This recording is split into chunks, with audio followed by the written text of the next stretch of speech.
So yeah, I'm just going to do my presentation today on foundation training, starting, breaking in, whatever you want to call it. We try and not use the words breaking in because of the negative connotations with that word. However, just starting the horse for its career under saddle. And I'm going to show you, I know there's a lot of ways to break in, and there's a lot of very good ways. I've tried quite a few ways, but this way here using learning theory I've found is a very fast and efficient and safe way to break, or as safe as breaking in a horse can be, or as safe as starting a horse can be, which is not very safe sometimes. But I want to just talk you through what we would do using learning theory to back a horse for the first time and then leading on to its further training. You'll notice in the 10 principles of ISES that are written into your notes from this weekend that one of the things we want to do is to try and eliminate flight in the horse. So I used to break in with some kind of round pen technique or lunging. Like for me, there's two sort of schools of thought. You're either in the join up round pen, chase the horse one, or you're in the lunging side reins, tying its head down sort of a one, or you're somewhere in between or somewhere completely different. But those are the two main standard ways to break in. And once I'd learned about the flight response and how it's stored in a part of the brain that can never be erased, I started to realise that chasing a flight animal is probably not that good for its mental health. And that didn't take me long. I mean, it took me a long time to understand that because no one had ever told me and put it that way. But as soon as they did, I thought, yep, okay, no more chasing horses. And it's hard for me as a dressage rider because when we get a good moving foal or yearling or 2-year-old, we put it out on the arena to get a video with a bit of a plastic bag and teach it to trot fancy to try and sell it. And I'm trying not to do that, but that's very hard, but I'm also trying to make a living. But yeah, definitely no, at least we're using as low a stimulus as we can, and the horse has got a lot of freedom. But there are certainly some horses I would never, ever do that to. So now I break in a round pen. This is obviously not an ideal space to be backing a horse for the first time. However, as you've already seen, the lovely Mustang, his name's Mustang, hopefully by name and not so much by nature, is actually an already broken in horse. We didn't want to bring an unbroken horse in here because the potential for things to go wrong and to damage the horse's future is quite great. So we're just doing this today with a broken in horse. It's not cheating, it's just a way to show you as quickly as we can the system that we use. So yeah, we've got a system going here where we don't chase the horse. I'm working normally in a round pen because it's a nice, safe, small area. And a good thing about in a round pen is that the environment tends to not change. What you're trying to do with the horse is form habits in his brain so that basically every time you press a button you get a correct answer. And if your environment keeps changing, even out in my big dressage arena, there's always a scary end. Everyone's arena has a scary end. This is probably C, same as at my place. And something will happen down here, and then there's trees in that bit, and the sunshine in that bit, and the shadows over here. Whereas a round pen tends to be a fairly stable environment. Mine's got nice high sides, so really nothing changes until my dad drives up and like pops his head up over the side or the cat comes.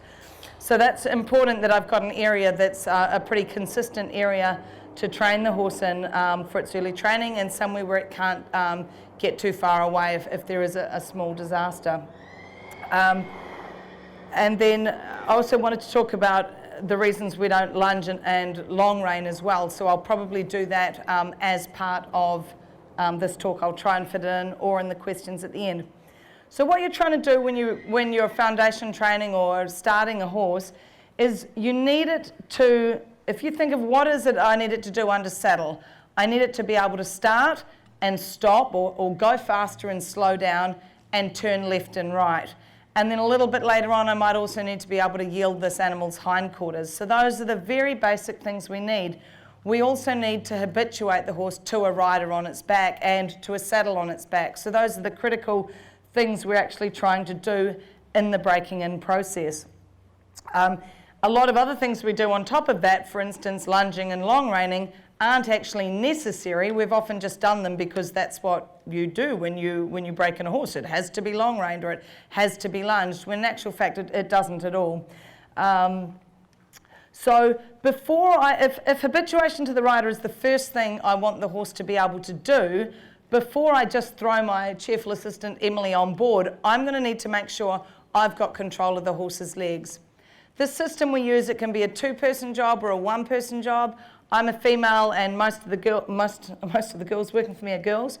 So we try and do it as a two-person job. It's safe, it's fast, it's efficient, but you certainly can do it for yourself if you're in a small enough area. But I like to make it a two-person job for the first few days, and after that, you can go on your own. So what I want to do before I throw Emily on to habituate is I've got to have control of the horse's legs. So I need to have a way here on the ground that I can control him in case he shows some flight response to having a rider on his back. So what we do first, I'll just lead him up a little bit, is just a little bit of groundwork to make sure I've got control. So if this horse came to me for breaking in, of course it always depends on how much handling the horse has done. In general, I get given horses, they've already had a rug on, they've been on a trailer to get to you, they've had some amount of handling. They're not straight and off the hills or off the range like you might find. So they've had a little bit of a handling on them. I generally put a bridle on them straight away to give myself more control. However, I'm perfectly happy to break it in bridleless or in a head collar, rope head collar, normal head collar, or in a bitless bridle. So I'm not saying you need a bit, but you do need control. And for me, because the horses are always going to be ridden in a bit from then on in, I just start on the first day putting a bit in the mouth. And I teach the horse what he needs to know about the bit. So I teach him that when I press on his mouth, he has to step back to the pressure. And when you first put a bit in a naive horse's mouth, they tend to do a lot of mouthing, a lot of chewing, try and get their tongue over the bit. I don't worry about that too much. I try and have the bit at a point in his mouth where he's not going to get his tongue over. But just by consistently teaching him that the bit will go away when I slow him down, actually stops all of that tongue movement and teeth chattering and all of that mouth open things that the horse may do. It might take 1 or 2 sessions, but what you don't actually need to do is mouth the horse as such. I used to put the bit in, leave it in the stable with wearing a bridle for days at a time and have maybe a special mouthing bit. You don't actually need to do that as long as you teach the horse how to get rid of bit pressure. So I start off by teaching him, and again, if he's learnt it in the head collar first, it makes it a lot easier. So if I've taught him that with the head collar to step back and I'll release, then it's not too much of a leap of faith for him to understand that pressure on his mouth means release. And then I also make sure that pressure on his mouth forward gets me a signal to put him forward. Most of you guys will know, though, that this rein pressure is not always enough if the horse is going to try and get away from you or not come forward. So I need a way to make my signal a little bit louder, and that's when the whip comes in. So the whip for me is not a tool to punish the horse. It's just a way of using negative reinforcement on parts of his body that I can't reach normally. So if I want to touch his hindquarters, it's a lot safer for me to stay at the front and be able to tap his hindquarters than do it with my actual body going down there with my hand. So I always make sure the horse is habituated to the whip, just touching him. And when I had a little look at this guy earlier on, he was a little bit worried about the whip being back on him, but he's good now. If he's at all worried and lifts his head up or shows any form of flight, I'm going to step him back as I do it. So that's kind of my anti-flight device, if you like. So a little bit of overshadowing there where I say, hey, don't worry about the whip, just step back and then it'll go away. So the whip has to be a neutral stimulus for the horse. Whip touching must mean nothing at all. There's not many horses we break in that are actually scared of the whip. They're just naive to it. What happens to make a horse scared to the whip, as Gemma was talking with her needle shy horses, it's that they've learnt that moving quickly removes the whip, and very quickly you can end up with a horse that appears to have been beaten, and all that's really happened is it's learnt to move away and then escalated that behaviour. So people often say to me, oh, someone's really been hitting this horse with the whip. Look, you lift the whip and he runs away. But that's not necessarily the case. And there's not many people out there that actually actively whip horses from on the ground. So it's more likely that he's just learnt to get rid of the whip touching him by moving. So once I know that the whip is a neutral stimulus, I give him a couple of signals to do with the whip. So I teach him that a whip tap here on his chest means step back. Or I can use it down on his front leg here to step back. If I'm going to use it on the front leg, I use it on whichever leg is furthest forward, because biomechanically that is going to be the one that's going to take that first step back. It's a little unfair if I tap the right front leg here now for a step back when it's the left that's going to be actually making that first step. Good boy. So yeah, just getting a whip tap. I normally train in sets of 3, so if he gives me 3 good responses in a row or 3 improved responses, he gets a little break. And he told me he needed one. He just did a big breath then. So I need to have a whip tap to step him back in case when I go to put the rider on board, he starts to freeze up a little bit. I don't want to have to be too loud on his mouth, especially with a naive horse. A little bit different when you're retraining a horse that's already had high mouth pressures, but you have to remember with these guys, they've never been subjected to mouth pressure. So it's not as simple with your negative reinforcement as just escalating a pressure till you get the right answer, because these guys don't know the right answer. So we try and keep our pressures really, really low. And we just teach them here, the whip tap is just another way to step you back. And I'll repeat that again. We'll get 3 of those in a row. Good boy. Good. And then I teach him that a whip tap on his side, and I'm using it here on his right-hand side, but I can equally use it here on the left, that if I tap him there, the answer is to walk forward. And you do find when you're backing some horses like this, we say they were born broken in. It's like they just happened to give me the right answer, and I reward that right answer. Luckily for me, he hasn't trialled any of the other possible responses, of which there are a huge amount. We've got bucking, rearing, running forward, biting, pawing, trying to lie down. Like, I've pretty much seen all of them. And what your job to do is, as the trainer of the horse, is just to try and only reward the behaviour that you want. So if he starts pawing the ground when I do that, I just keep tapping, say, no, it's not that, it's not that, it's not that. That's the one that I want. So by negatively reinforcing the correct answer, he starts to really understand what it is that makes the whip tap go away. So really it's a little bit like a computer when you open the file menu at the top. In that drop-down menu, you only want there to be one answer for the horse. When there's more than one possible answer, you get confusion. So right from the beginning, some horses only ever choose one answer, and that's the only one that was ever rewarded, and they've learnt that right from the beginning. Other horses, you spend a fair amount of time sifting through all the incorrect answers, and a few of them you may have to really tell the horse, no, that one is definitely not appropriate, and then keep rewarding that answer that you want. So what makes a horse really calm is knowing the answer to all of these pressure questions that you give to him. So pressure on whip tap on the side for go forward, the same as leg pressure on the side is going to be go forward. Pressure on his mouth means step back. Once he's got all of those sorted in his brain and has those neural pathways really well wired, then he's going to be a calm and obedient horse. So that's all I would normally do, is just check I've got a couple of signals for forward and a couple for back, so that if he starts to get it all worried, I'm able to ramp up the pressure a little bit with the whip aid if needed. And then I'll also teach the horse to park. So I want to be able to step away from him and have my legs not mean move. Now this is quite different from a lot of natural horsemanship techniques where moving your feet and body language actually signals the horse to go. And there's nothing wrong with that as long as you can be very, very consistent with it. And the issue with it that I have is, for instance, if I teach him to follow my feet and he does that every single time, then when I walk him onto the trailer, tie him up and leave, I've just changed the rules. And one of the ISIS principles there that we learned about the other day and have been learning about these last 3 days is that whatever your signal is, it must only have one response attached to it. So you can't have feet moving, sometimes meaning move and sometimes not meaning move. So for me, it's much clearer to the horse that even if I dance a jig here and run off and go get a coffee and come back, that it's nothing to do with him. So I don't want him actually responding to my body language. I just want him responding to cues.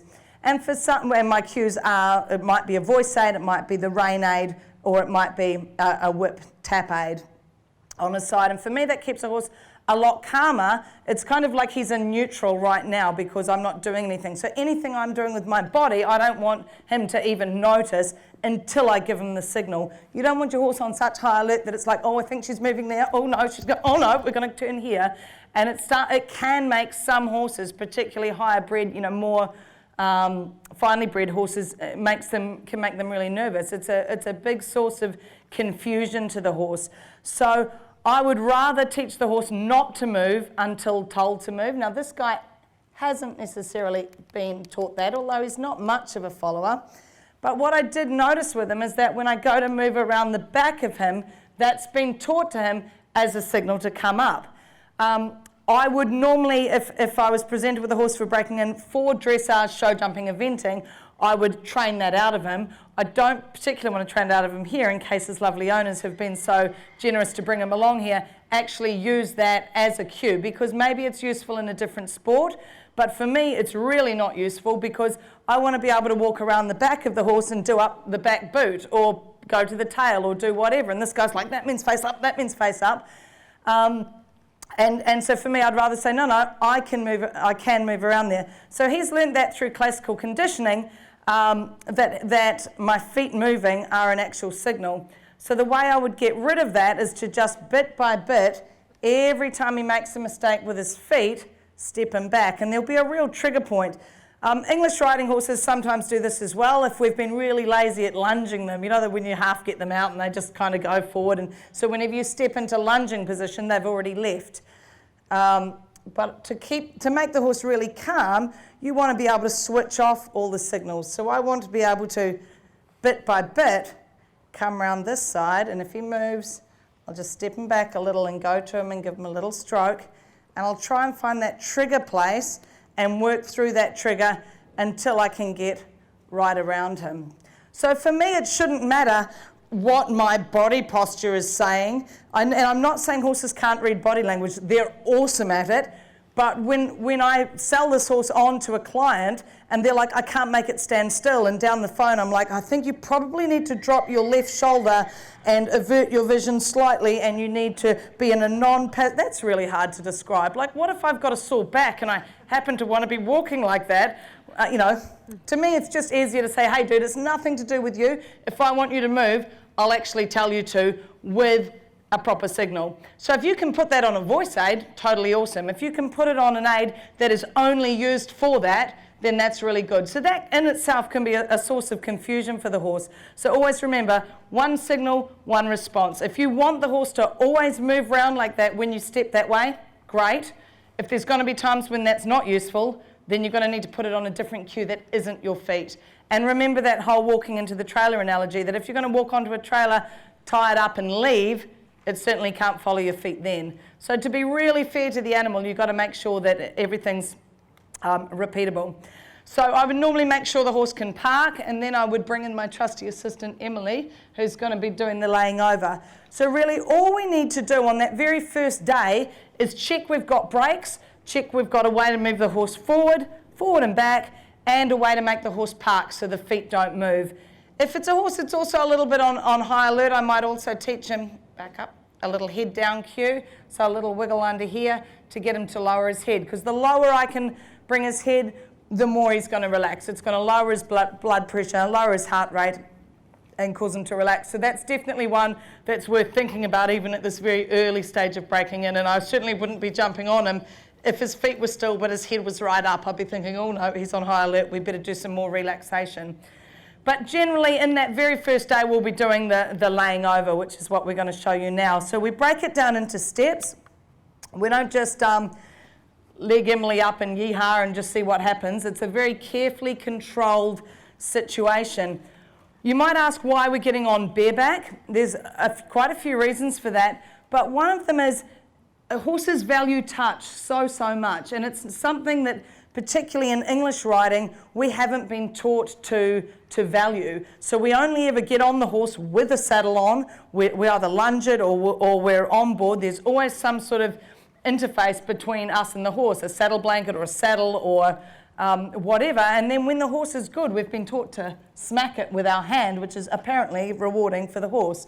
Although I've yet to meet a naive horse that actually likes being slapped. So it is actually an aversive for the horse doing that, and you actually have to train it not to care. You have to habituate it to you slapping it, and then somehow use slapping as a reward. And that's seen so often, and that's one thing, you know, we could really change in equestrian culture if we start to say, no, don't hit your horse with your hand, give them a rub. That's what horses actually like. So when you get on them bareback first, you can be really close to the horse, skin on skin type thing. You can feel parts of the horse with your legs and with your body that you cannot reach with a saddle.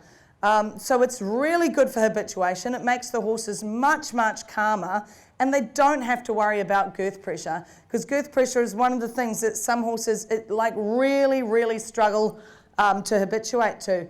And when you see it from a horse's point of view, it's quite crazy. We want them to habituate fully to a girth here, but be ultra sensitive to a rider's leg like a centimetre back. Like, that's just so hard.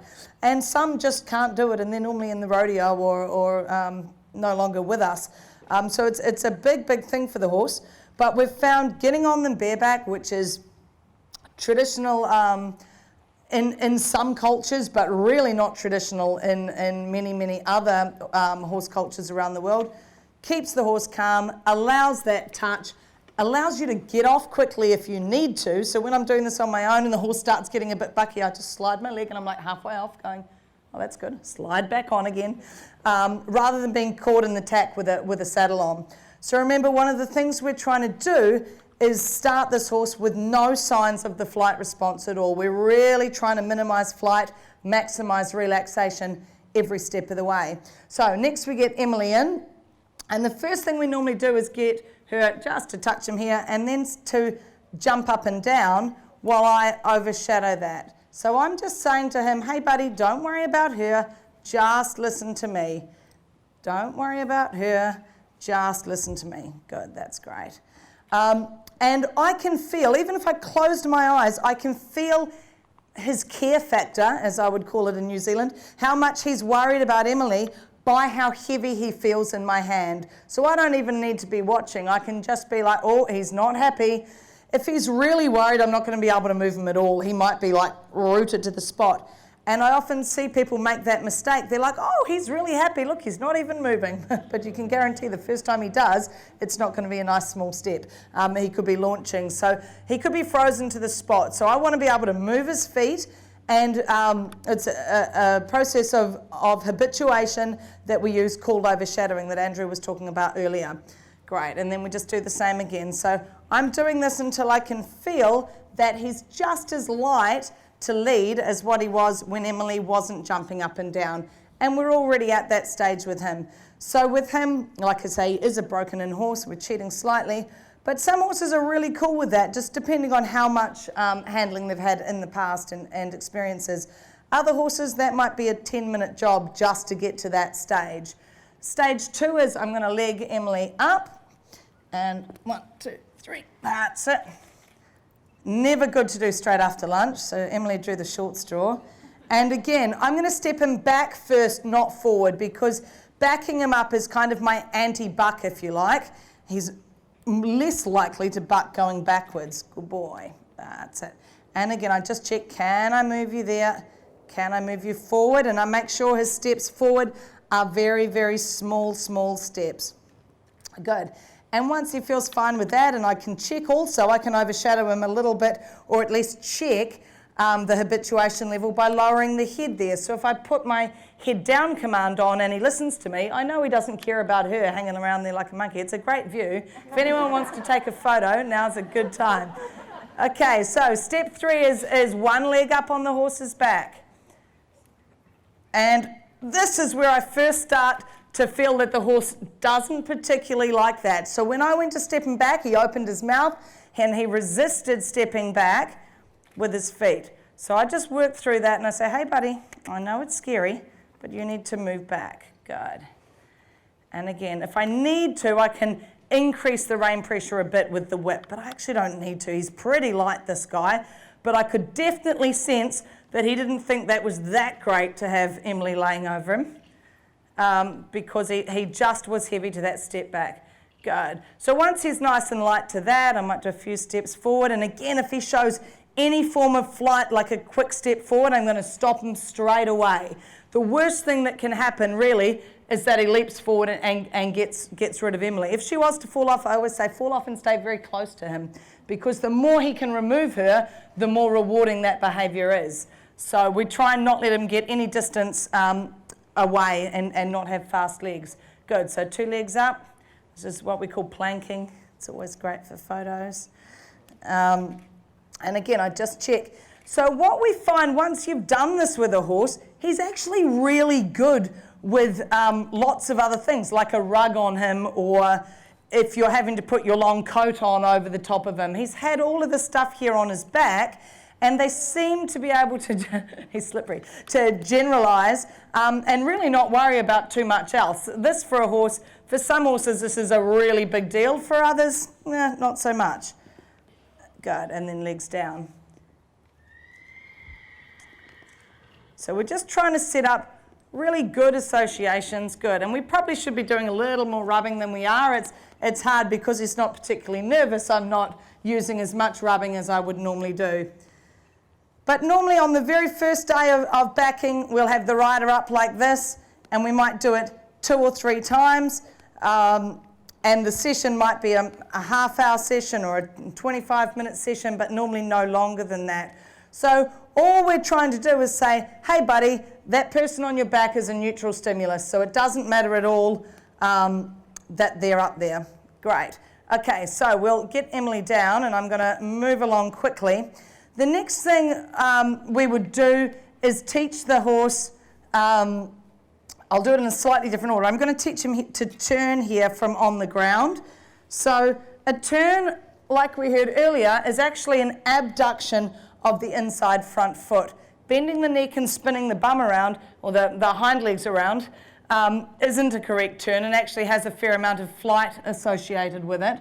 So right from the very beginning, I do not want a horse that's going to be trained for dressage or jumping to learn to bend his neck from a rein aid, okay? There's never a moment in a dressage or jumping test where bending your neck off the centre line, off the midline of your horse is a valuable experience for him. So right from the beginning, I might just put that whip down there on the ground. Good fella. So I can teach him here on the ground, and I'll just walk with him a little bit because this might confuse him a bit with one of his backup cues, that if I open this rein, he's to open that leg, or that I open this rein and he opens that leg. So he actually turns quite nicely there, and I'll just stay with him here because when he's backing up. If I was to stop my legs when he was backing up, he'd be teaching me through negative reinforcement that I go away, good boy, when he backs up. So I don't want that to happen. And again here, good. So he's showing a really good turn response there, and you might think, oh, that's just because he's already been broken in. But I can guarantee you that probably 90% of dressage and jumping horses don't give that response. They bend their neck, they spin their butt, they stand still and do nothing, they lean on the bit, or they come rounder. It's really important, we'll just grab that, that's cool. Really important that whatever you teach the horse first, he tends to learn the deepest, especially when it comes to negative reinforcement. One of the ways I learnt to break in the past, the very first thing you did was, get the horse used to a saddle, put side reins on, and teach the horse before you're ever even on its back that rein pressure goes away when your nose comes in. And that's really, really typical. I hear people saying the most important thing is that the horse is round right from the get-go. If he never learns to have his head up, he'll never do it, as if having the head up is the worst possible thing, above bucking and all the other bad things a horse could do. But whatever happens, just don't let it lift its head. So for me, we leave the head totally alone until we have the feet completely under control, and that just makes good sense. I don't want the horse, when something's going wrong and I have to woo on him to stop him and save my life, I don't want him to go, rounder, rounder was the answer. I want him to go, stop my feet is the only answer I know. So that's really critical, and a lot of my retraining of dressage horses, they've learnt that the reins mean roundness rather than slow down your feet. Or they've learnt that one rein means bend your neck rather than turn your feet. So you're ending up riding this thing that all the reins do is make the neck do things, and there's really no control of the feet. So the horse learns to shy, learns it can get away, it learns it can speed up, and then snowballing a lot of problem behaviours from that. So really important. It does not need its head down. In fact, most of the time when I'm breaking them in, I'm trying to encourage their heads up, because you'll fall off a lot less when its head's up there than when it's down there. And just teaching it to be really open in the gullet and stop really, really smoothly. Great, okay, so we're going to leg Emily up. This would normally be day 2, maybe 3 of breaking in. Good boy. And I'm just going to show you how we then transfer my signals onto Emily so she can start riding the horse. Good, we'll go on 3. 1, 2, 3. So we spend a couple of days just laying over quietly, and then we start to go, right, buddy, you know my signal. If I press back there, it means slow down. If I pull forward here, it means go. And I've got the whip here if I need, if he gets a little bit sticky, which again, this guy's not going to do. Then Emily's going to use the leg aid. We've kind of pre-trained that aid. Good boy. Because that's in the same zone where I've been tapping with the whip. So he's got hopefully some idea that leg pressure might mean go. He might need further habituation to the leg if he's really sensitive, and we try and not let Emily take her leg off too soon, or he could start to get really jumpy. So she just gives him a squeeze or a little tappity tap with the leg, and we could use a voice cue at the same time. That's it. Now, if the horse didn't get it, if he just stood there going, I haven't got a clue, that's really annoying, I'd give him a bit of a hint if you like. I know I'm not using very scientific terms. That's because I'm not a scientist. But basically, I'm just giving him a little cue here with the reins going, hey, remember that, you know what this one means, buddy. And he realises that Emily's legs go away as well as the rein pressure going away when he walks forward. So we start to transfer the signals he already knows onto a brand new set of signals through a process we call classical conditioning. So he starts to realise, but of course with him, he's already doing a walk forward, albeit a little vigorously. Good, and then Emily can try a step back, so she just touches, good boy, both sides of his mouth. And again, if he didn't get that, I'd help him out a little with my lead rope there until they both meant the same thing. We basically phase out the person on the ground until the person on board's got the control. Then if you want to do some left and right turns with him, because we're just going to move on really quickly or we're going to run out of time. Good. So already, good boy. Ooh, there's a fella. So he starts to learn to open his leg to get rid of the rein pressure. Ooh, good boy. That's it. And just try and be a little soft one. He's a big reactor. That's it. So the reins start at the very beginning to control the front feet. I get sent horses, and it's a really common thing. They're what's called green broke, which to me means they're okay with the saddle, they're okay with the rider, they kind of go and they kind of stop, but they have zero steering. So you get on them somewhere here and they're just like they're drunk. They're kind of walking all around the place. The trouble with breaking them in with no steering from the beginning is that they learn to avoid things. So they learn that, I don't have to go near the letter R, and I don't have to go up that end, and I definitely don't have to go over there. So the more a horse learns to avoid things, the more scared of those objects the horse becomes. So you're actually setting him up to be a shyer or to be afraid of things right from the beginning. Instead of being able to come out into an arena like this, the horse says, I don't think I can go there, and you just wait a second, and then you lift his foot and go, oh no, you're good, your foot does come near there, and off you go. So it might be pretty rudimentary steering, but I don't think it's fair on the animal to bring it, start to ride it around with no steering. The hardest part isn't getting him used to a rider or the saddle. Often it's teaching him to steer and therefore not run away and not shy away from things. So steering right from the beginning for me is a really, really important thing. Right, we're going to whip Emily off and we're going to quickly put the saddle on because I appreciate we're going to start running out of time. So normally we would, all things being equal, and if we were only doing one training session a day on the horse, because sometimes we can, particularly working around things like the weather, we might do an early morning session and then an afternoon session.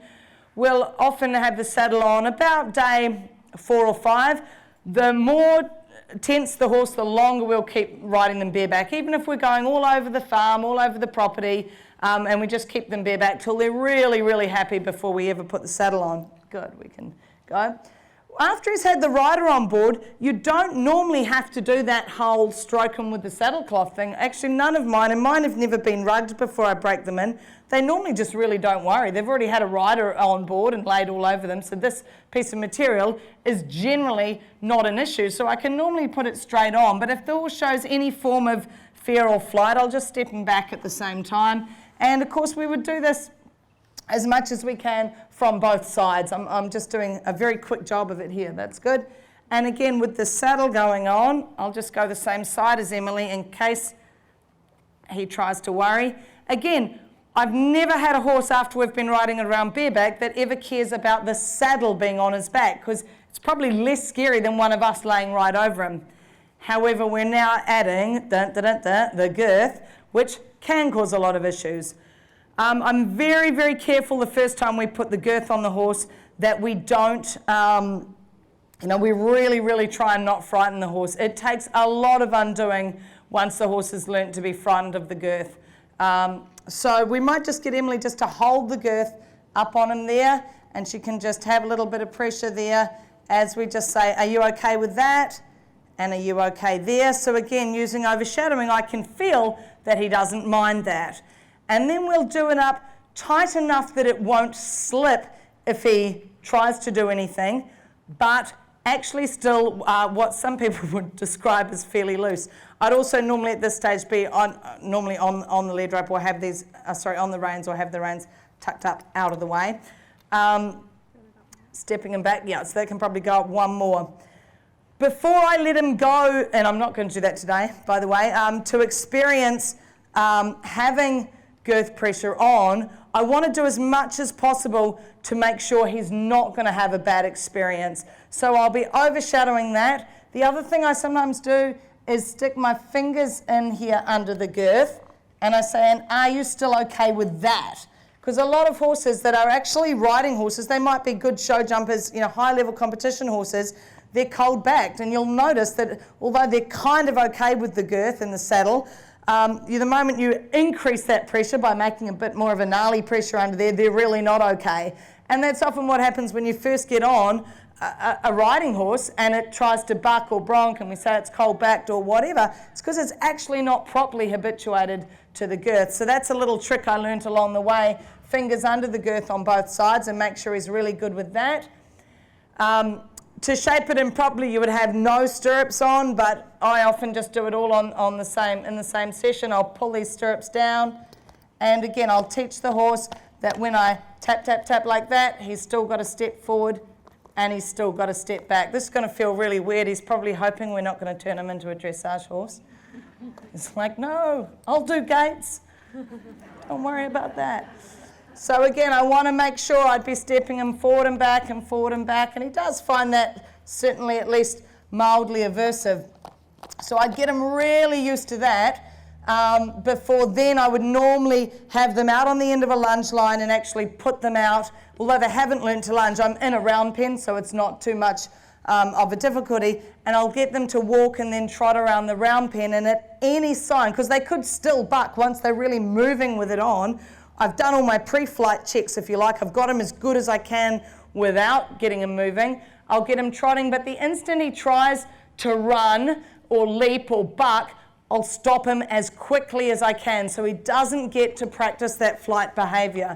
Remembering every time you let him practice flight, it's being embedded in his brain, and it's going to be very, very hard to train over. So we want to make sure he just doesn't have any bad experiences along the way.